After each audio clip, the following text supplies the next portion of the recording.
রাজধানী ঢাকাকে যানজট মুক্ত করতে সরকারের বিশেষ অগ্রাধিকার প্রকল্প মেট্রো রেল।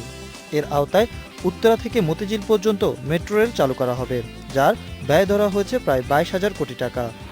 আগামী 4 বছরের মধ্যেই মেট্রো রেল চালু করতে চায় সরকার। শেষ পর্যায়ে রয়েছে সব ধরনের জরিপের কাজ।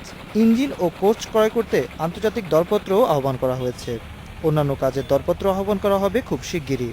রোলিং স্টকের টেন্ডার আমরা ইতিমধ্যে দিয়ে দিচ্ছি জানুয়ারিতে। আর সামনে ইএনএম যেটা ইলেকট্রনিক অ্যান্ড মেকানিক্যাল সিস্টেম, যেটা টোটাল স্টেশনের সাথে সম্পৃক্ত, এটা এই মার্চ মাসে আমরা দিব। এবং এপ্রিলে যখন আমাদের টোটাল সার্ভের কাজ শেষ হবে, তখন আমরা মোটামুটি ড্রয়িং ডিজাইনের শেষ হবে, আমরা মেতে গিয়ে অন্যান্য যে টেন্ডার আছে ওগুলি প্রি কোয়ালিফিকেশনের জন্য 100% আমরা টেন্ডার দেব। রাজধানীর উত্তরা থেকে মিরপুর ফার্মগেট হয়ে মতিঝিল পর্যন্ত প্রায় 20 কিলোমিটার রাস্তায় মাটি পরীক্ষার কাজ এখন শেষ পর্যায়ে। আগামী বছরে শুরু হবে অবকাঠামো নির্মাণ কাজ।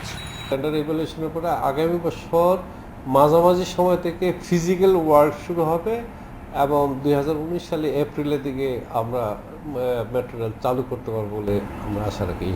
একনেকে 2012 সালে মেট্রো রেল প্রকল্পের অনুমোদন হওয়ার পর পেরিয়ে গেছে 2টি বছর। তবে নির্ধারিত সময়ের আগেই নগরবাসী মেট্রো রেলে উঠতে পারবেন, এমনটাই আশা করছেন কর্তৃপক্ষ।